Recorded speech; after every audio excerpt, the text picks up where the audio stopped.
All right, aortic aneurysm occurs when a weakened section of the aortic wall, usually resulting from arteriosclerosis, begins to dilate or balloon outward from the pressure exerted by the blood flowing through the vessel. An aneurysm can exist for a long time with no symptoms or signs that the patient is aware of, and can then suddenly rupture, causing rapid, fatal internal bleeding. The hallmark sign of an aortic aneurysm, we call these AAAs, abdominal aortic aneurysm, is a stabbing type pain. Okay? 9 times out of 10, that's what they're going to tell you. Aortic aneurysm occurs most often in the abdominal region. Pain can be felt, especially in the back, when the aneurysm gets large enough, perhaps shortly before rupture occurs. Usually the aorta can't be felt with a physical examination, but at this final stage, it can be felt as a pulsating mass in the abdomen, okay?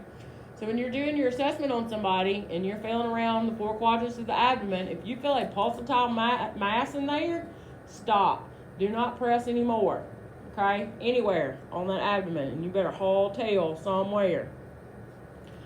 Aortic dissection occurs when there is a tear in the inner lining of the aorta and blood enters the opening and causes separation of the layers of the aortic wall.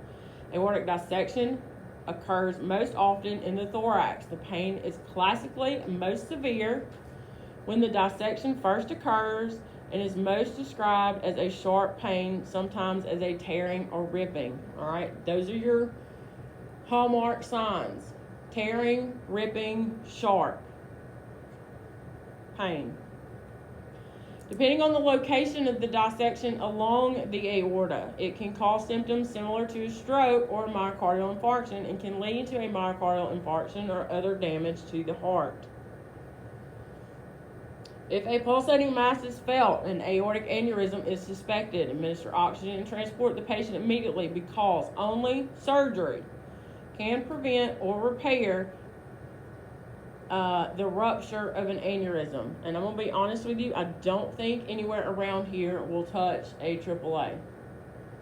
I think Shreveport or Baton Rouge is probably the closest place that will touch. I may be wrong, but I think, pretty sure that's right, okay? For chest or back pain that can result from an aortic dissection or that can be a symptom of myocardial infarction, administer oxygen, assist the patient with prescribed, whoa.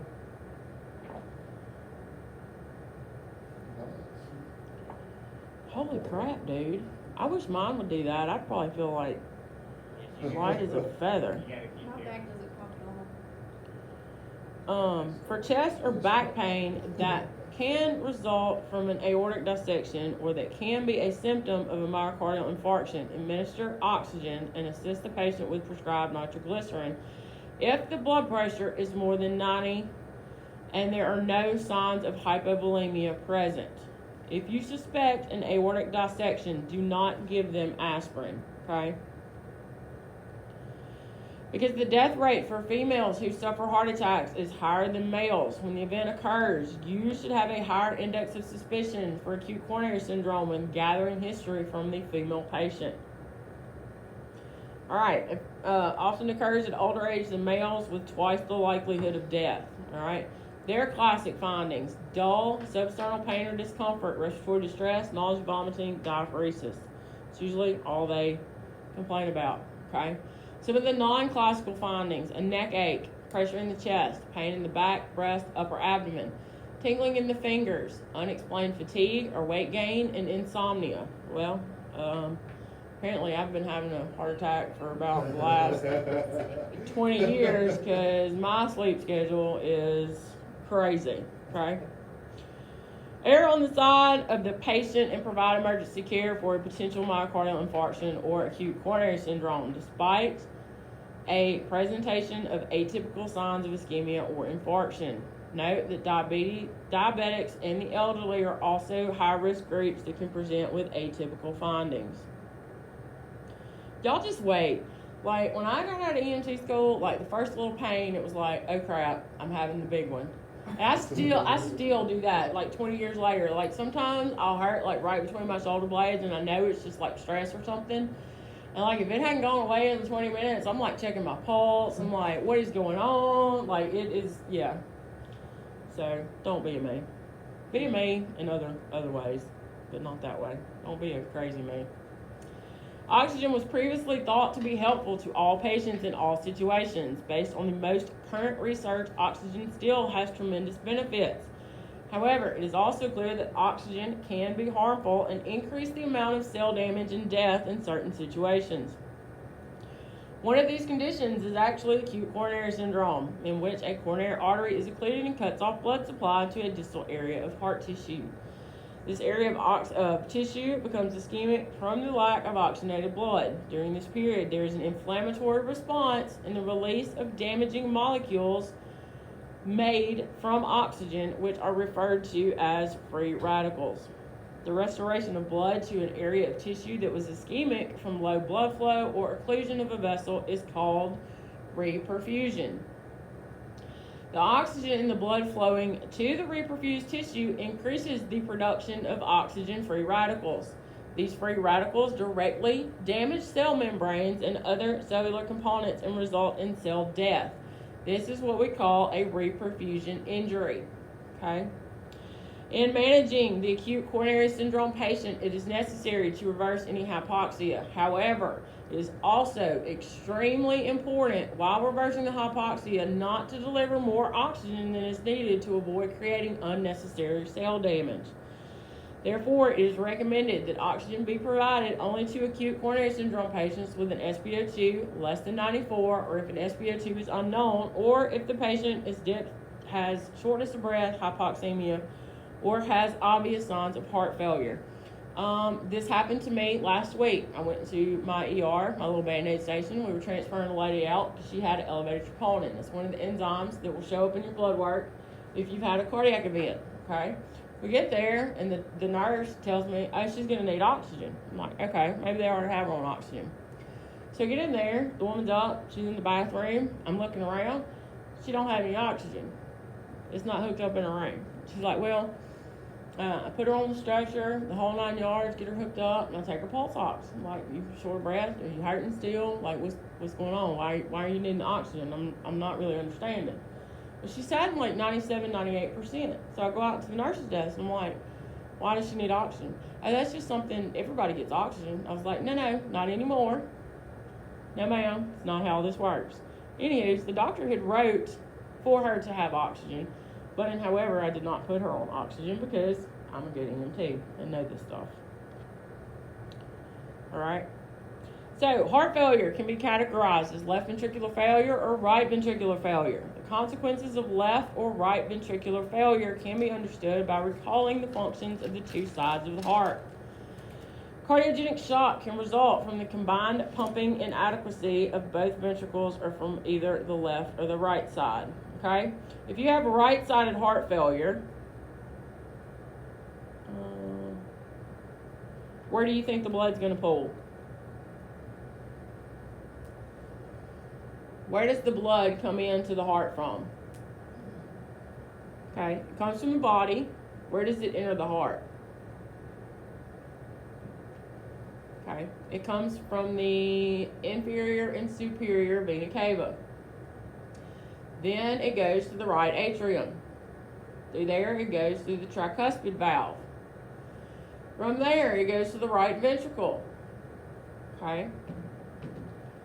From the right ventricle, it goes to where? Deoxygenated blood. Okay? It goes to the pulmonary artery, to the lungs, where it picks up oxygen. Okay? Your right side is not pumping. It's not moving forward like it's supposed to, okay, because that right side is failing. So where do you think that blood's going to back up? In your lungs. Okay? All right, once it gets oxygenated in the lungs, it goes back through the pulmonary vein, the only vein that carries the oxygenated blood. It goes to the left atrium, the mitral valve, I believe, or the, I think it's the mitral valve. I can't remember. There's a valve there.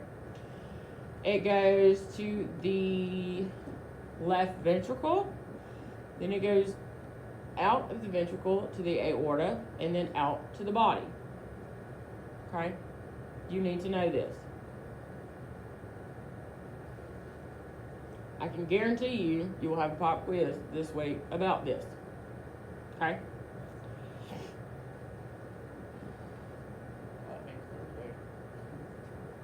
Oh, you don't know what I put on canvas. Left ventricular failure can lead to pulmonary edema. When the left ventricle fails, the cardiac output drops and there is diminished of perfusion pressure to the rest of the body's organs. Common findings include a drop in systolic pressure, diminished or absent peripheral pulses, altered mental status, changes in the heart rate, poor urinary output, respiratory distress, inspiratory rails, and possible pulmonary edema. Left ventricular hypertrophy, which is enlargement of the heart muscle, compromises the ability of the left ventricle to pump adequately, causing a decrease in cardiac output and a decrease in blood pressure. Right ventricular heart failure causes peripheral edema. I think I said that wrong earlier. It's right-sided that causes the peripheral edema and left-sided that causes the pulmonary edema. Pulmonary and peripheral just... Alright, you get... With right-sided, right ventricular failure causes peripheral edema. When the right side of the heart fails, the blood backs up into the venous system. The right side of the heart can fail due to failure of the left ventricle. It can also fail because of cardiac valve disease or an increase in pulmonary vessel pressure. COPD can increase the pressure in the pulmonary vessel in the lungs and cause the right ventricle to work much harder. Over time, this can cause the right ventricle to fail.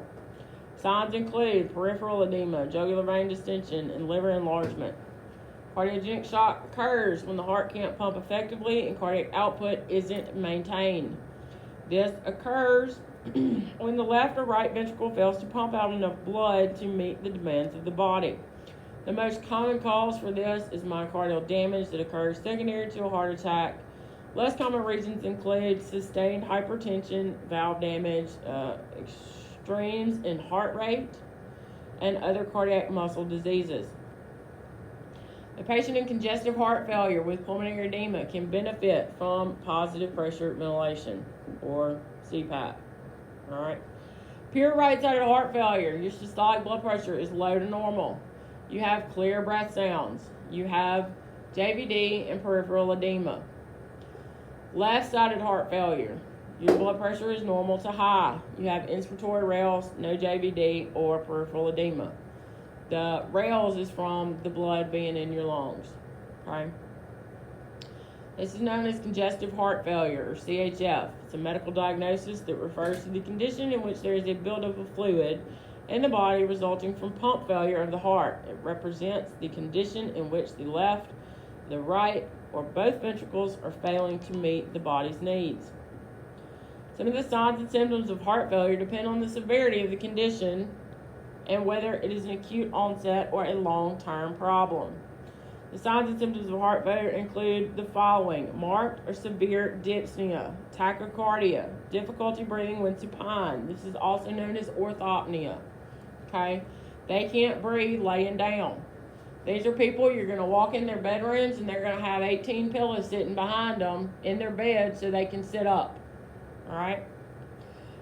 Fatigue on any kind of exertion, anxiety, rapid respiratory rate, tachypnea, diaphoresis, upright position with legs, feet, arms, and hands dangling. Cool, clammy, pale skin. They can have chest discomfort, cyanosis, agitation and restlessness due to hypoxia, edema, which is swelling to the hands, ankles, feet, crackles, and possibly wheezing on auscultation. They'll have a decreased SpO2 reading. Signs and symptoms of pulmonary edema. Blood pressure can be normal, elevated, or low. They will have JVD or distended neck veins, jugular vein distension, distended and soft, spongy abdomen. Okay? All right. Commonly, these patients will tell you they are taking a water pill. This is a diuretic that is used to reduce the amount of fluid in the body. Okay? These people usually sit with their legs elevated. If they sit like that for a long period of time, that fluid's going to pool in their extremities. All right. A lot of times, if you press on that lady's feet right there, you're going to have what's called pitting edema. All right. If you put 2 fingers on there and press it, it's going to stay depressed. All right. That's what we call pitting edema.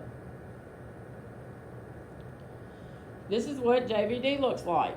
See that big old hulking vein up in his neck? All right, this is a finding of right ventricular failure. The heart failure patient with pulmonary edema will benefit significantly from positive pressure ventilation. It will increase the effectiveness of gas exchange by forcing the oxygen across the alveoli and the space between the alveoli and the capillaries. You may see a drastic improvement in the patient's condition following positive pressure ventilation.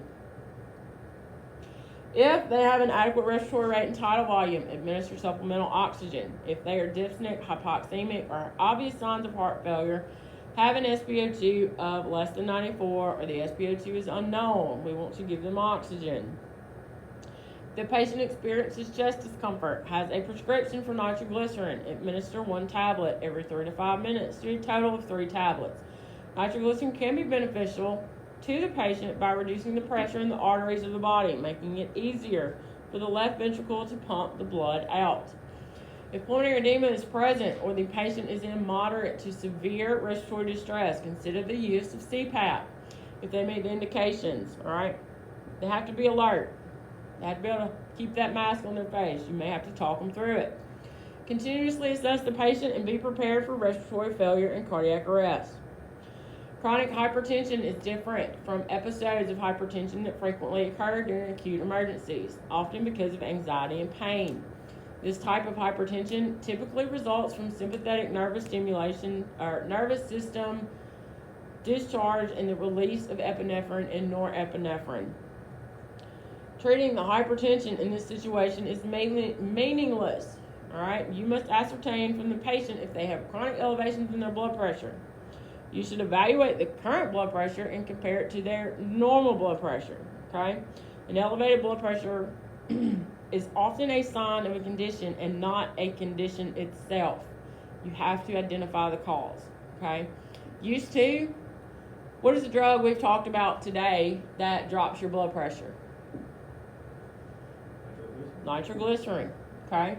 Used to, back in the day, somebody had a systolic above 160, we'd squirt them a couple times with nitroglycerin, get their blood pressure back to normal.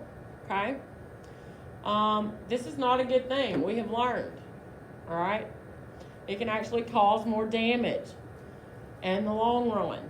Okay? Their body is so used to that blood pressure being that high that it can't function. I still work with some medics that if they have high blood pressure, they will squirt them with nitro. We don't do that anymore, okay?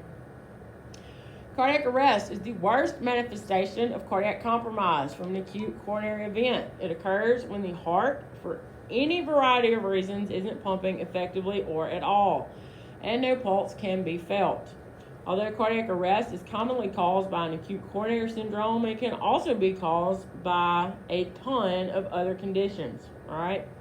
A traumatized patient may be in arrest following severe multisystem trauma associated with head injury or a significant blood loss. You can have a person who accidentally or on purpose overdose on their medications. They can be in arrest because of the medicine. Even a stroke or seizure patient can go into cardiac arrest secondary to their initial emergency. All right, nitroglycerin. This is probably going to be, besides oxygen, your most commonly used medicine, okay? I don't know what's going on here. Yeah, I do. All right, nitroglycerin is a potent vasodilator that works quickly to improve coronary blood flow. Not only does it dilate the coronary arteries, it is non-selective. It dilates every artery and every vessel in your entire body, okay? Well, the next sentence says, nitroglycerin must not be given to patients with a systolic blood pressure less than what? 90. Fantastic. Do not administer nitroglycerin to a patient who has recently taken a drug for erectile dysfunction. Okay, this is going to be your Viagra, Cialis, Levitra, whatever new thing they came up with last week. All right.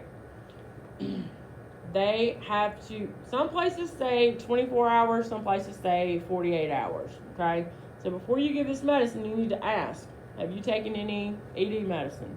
All right. Do not administer nitroglycerin to a patient with extreme bradycardia, less than 50, or tachycardia greater than 100.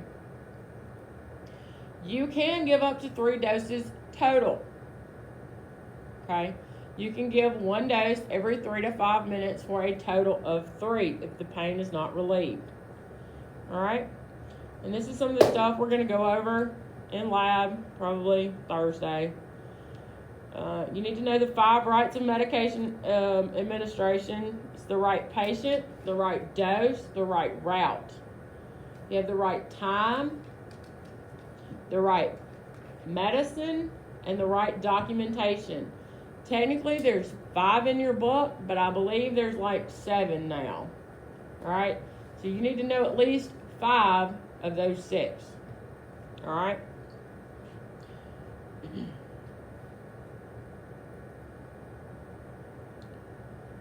Make sure that it's in date and it's theirs. Nitroglycerin, let's talk about it for a minute while we're going through these little slides. Nitroglycerin comes in a pill. And when I mean it's a teeny tiny little pill, it's about the size of a pencil eraser. All right? And just about the time you get that bottle open, your partner hits a bump and there's nitroglycerin all over the back of your truck. So what you do is you pick one of those pills up out of the floor and you give it to your patient. I'm just kidding. Please don't do that. All right? Holy crap, y'all. Come on. 5-second rule. Yeah, for real. Just lick it off. It'll be fine. Oh, gosh. Bless your heart. All right. It comes in those little pills. It also comes in a spray. Okay? One pill, one of those pills, it goes under their tongue and dissolves. All right? The dose for that pill is 0.4 milligrams. The dose for the spray is also 0.4 milligrams. So tell me what the dose for nitroglycerin is. 0.4 milligrams. It's not 4 milligrams. It's not 0.4 milligrams. And medical slang, it's 0.4 milligrams. Right? Just the way we do things. I guess somebody done took off the drugs and stuff. Oh, no, I found it. Maybe I did. Yep, here we go. Alright, I don't think I have any in the pill form, but I do have spray. Apparently the spray is way more expensive. If you leave it out in the sunlight, it will go bad. Okay, that's why it's in that weird colored bottle. If it comes into contact with plastics, I believe it will go bad as well. All the nitroglycerin that we hang in the emergency rooms, it comes in glass bottles. So what you do, it's already dosed up in there, okay? You don't have to squirt it a couple times, because if you squirt it a couple times and you accidentally get it in your mouth, up your nose, guess what's going to happen to you? Your blood pressure is going to fall. It's not a good place to be when you're taking care of somebody else, all right? You don't want your patient to be having a heart attack and you be unresponsive on the floor because you've done bottomed your blood pressure out from keying up the nitroglycerin spray, all right? Yeah, for real. Then your partner's like, what happened? You pull up at the ER, everybody's unresponsive. It's a good day, all right? Typically, when a pediatric patient experiences a cardiac disturbance, it is from a congenital heart condition that the family usually knows about, okay? Pediatric patients may also experience cardiac arrest, but it is frequently much lower than in adults. And the underlying cause is typically what? respiratory compromise. Okay? It's respiratory in nature. All right, there may be some differences in presentation and management of these patients if an acute coronary event occurs, or if they go into cardiac arrest based on the patient's medical history and current medical conditions. All right. Ooh. So here's some of the things we need to think about. Do they have a history of diabetes? Do they have a history of trauma? This is your geriatric population, okay? History of asthma, history of COPD. All right. Dispatch information can provide you with the first indication that a patient may be suffering from cardiac compromise. When you're directed to patients complaining of chest pain or chest discomfort and or difficulty in breathing, you need to suspect the possibility of cardiac problems. Okay? On arrival, perform your scene size up and ensure that the scene is secured, and then proceed rapidly with the primary assessment. We're going to go over more of that because we will start medical next Monday. Okay? Form a general impression of the patient. Okay? Are they sick or are they not sick? All right? Act immediately for unresponsive patients without a pulse and breathing. If they're unresponsive, don't have a pulse, and are not breathing, what are we going to do? CPR. Fantastic. Y'all pay attention, and I love it. All right. Who wants to tell me about OPQRST? Who was asking about that earlier? I think it was Marcus. All right, Marcus, explain to us what OPQRST is. You want to know what the acronym is? Yeah. Okay. O is onset. Okay. P is provocation. Q Okay. is quality. R is radiation. S is severity. And T is time. All right. Now tell me what all those mean. Onset is what happened. What were you doing when this started? Right? Okay. E. Provocation is what could be going wrong. No. What makes anything better or worse? Just taking a big deep breath make it worse. Does sitting down with your feet elevated make it better? Okay. All right. Q. Quality that I think that's where you do the scale of 1 to 10. Quality. Describe your pain to me. Is it sharp? Is it dull? Is it stabbing? Is it feel like an elephant sitting on your chest? Tell me what it feels like to you. Okay. R. What does R mean? Radiation is if they have chest pain, that's going to radiate. Okay. Does the pain go anywhere else besides your chest? You're not supposed to suggest does it radiate to your arm. Yes. Do not give them suggestions. Okay. You want them to answer honestly, because it'll be like, hey, Granny. Yeah, your chest hurts. All right. Does it go anywhere else? How about over here to your arm? Does your shoulder hurt? What about your neck? Does your neck hurt?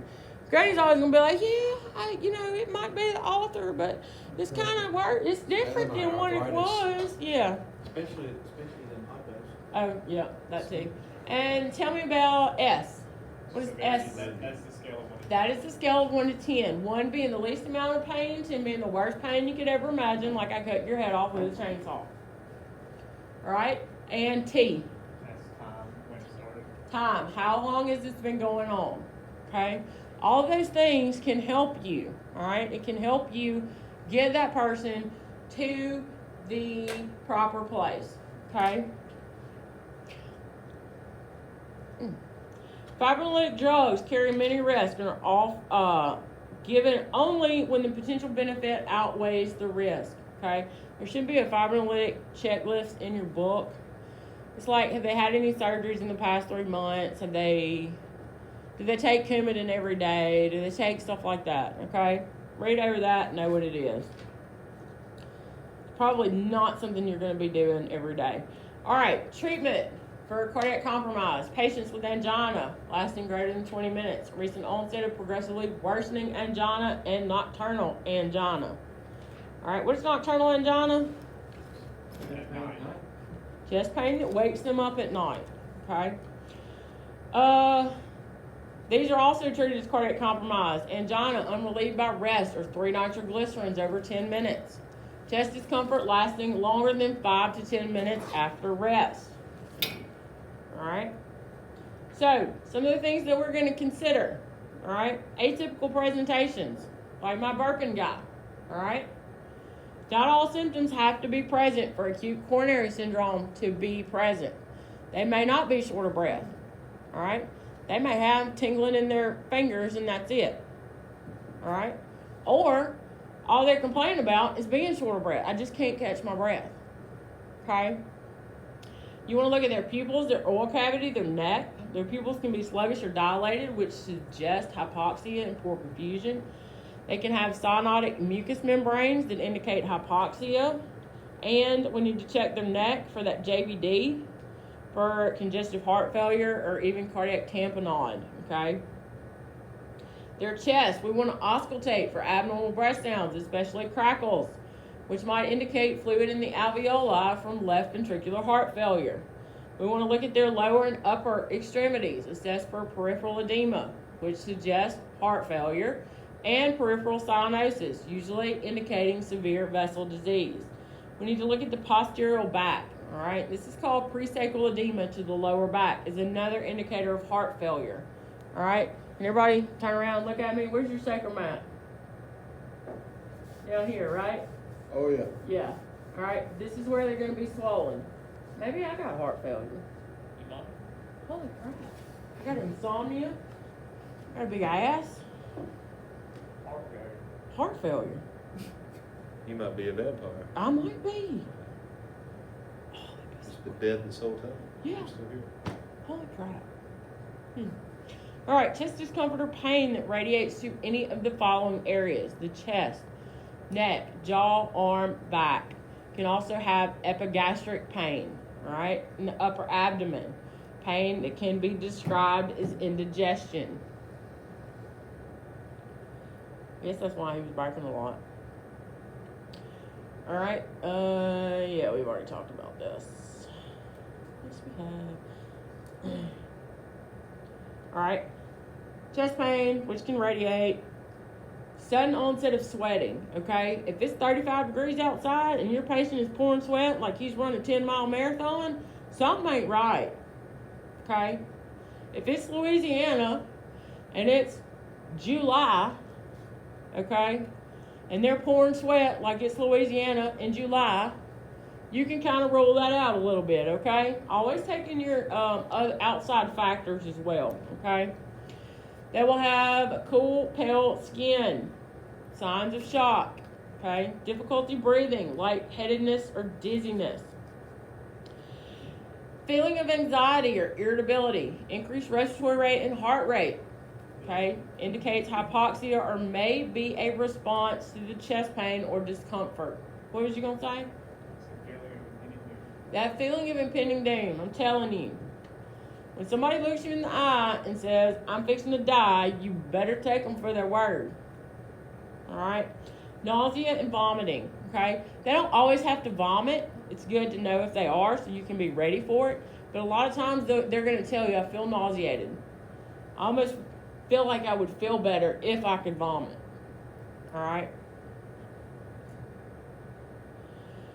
All right. What are we going to do? How are we going to treat these people? All right? First of all, we're going to decrease their anxiety, providing a calm reassurance and placing them in a position of comfort. All right. We're going to administer supplemental oxygen by the guidelines we talked about earlier. All right. If their SpO2 is less than 94, we're going to give them oxygen. Okay. Nasal cannula, all that good stuff. Titrate it to 94 to 98. Assist the patient who has their prescribed nitroglycerin. Okay? If local protocol permits and the patient does not have a known aspirin allergy, administer 324 milligrams of uncoated aspirin. Have the patient chew the aspirin and swallow it. Aspirin reduces the incidence of coronary artery reocclusion and has antiplatelet effects. And you also need to go ahead and call for ALS backup, okay? And if it's going to take too long for ALS to get there, go ahead and transport early, all right? Let me tell you how I do things, and this is just how I do things, okay? If I walk in, somebody is sitting there and they are pale, sweaty, they tell me that my chest is hurting, it's been going on, it's right here in the center, it goes to my neck, my jaw, they have all these classic signs and symptoms, okay? I'm getting them on the stretcher, and while I'm getting them buckled into the stretcher, I'm putting them on that oxygen if they need it, all right? I'm getting their vital signs. I'm asking them, hey man, tell me what your name is. How old are you? Getting all your OPQRST questions, okay? If he's talking to you, you know his airway's open. All right, you know he's breathing. I'm gonna listen for breath sounds. All right, I need to know if there's any kind of heart failure going on. When we get him to the truck, I'm gonna go ahead on the way out to the truck. I'm probably gonna put a 4-lead on him. When we get in the truck, I'm gonna run a 12-lead. More than likely, gonna go ahead and give him some aspirin while I'm putting the line in. Okay, so for y'all, it would be put him on the stretcher, get all his information and stuff, the OPQRST, sample history, all that good stuff. Give him oxygen if he needs it. Get him out to the stretcher and start transporting, okay? We don't want to sit on scene and give the aspirin. We don't want to sit on scene and give the nitroglycerin. Because what does that take? It takes time, right? This is a time-sensitive thing. If you're here in West Monroe, like say I started having chest pain, y'all loaded me up in the truck, we could be at Glenwood or St. Francis in 15 minutes, right? Depending on traffic and weather, all that kind of stuff, all right? So would you rather have me at St. Francis where a doctor can look at me and send me to the cath lab or wherever I need to go? Or would you rather sit here for 15 minutes, give me this nitro and this aspirin and keep checking my blood pressure and doing all this other stuff, and then transport me 15 minutes to Glenwood or St. Francis? I would rather transport first. I promise. You will be able to do all this stuff in the back of the truck, okay? You know how I know? Because I do it. All right, reassess. Every 5 minutes for unstable patients and 10 to 15 minutes for stable, okay? We want to reassess their responsiveness. We want to reassess their breathing, their heart rate, their respiratory rate, their pulse, their SpO2. What's another thing that maybe we need to reassess? What did that pain scale tell you? Need to ask them if the pain's worse or. Did the nitroglycerin help at all? Okay. So let's say my pain was a 10 out of 10. You squirted me with some nitro, all right? 5 minutes later, you take my blood pressure. It's 160/80. You want to give me some more nitro, all right? Is it important for you to know that the nitro helped me? It's very important, okay? All right, blah, blah. Case conclusion. As Lisa prepares the stretcher so that they can begin transport without delay, Ella assists Mr. Frey in taking an additional nitroglycerin tablet. And according to protocol, administers 300 milligrams, 325 milligrams. That just irks me. Y'all have no idea. 325 milligrams of aspirin. En route, Ella reassesses Mr. Frey's pain level and vital signs. Blood pressure, 128/80. And another dose of 128/80, discomfort rated at 4 to 10. Mr. Frey is a candidate for another dose of nitroglycerin. Ella advises the receiving hospital of Mr. Frey's condition. Upon arrival, the nurse performs a 12-lead EKG and the physician begins assessment and history. It is determined that Mr. Frey is having an AMI, all right, acute myocardial infarction, and he is immediately prepared to receive fibrinolytic medication. Okay? So we probably saved Homie Frey's life. All right? I know this is a lot.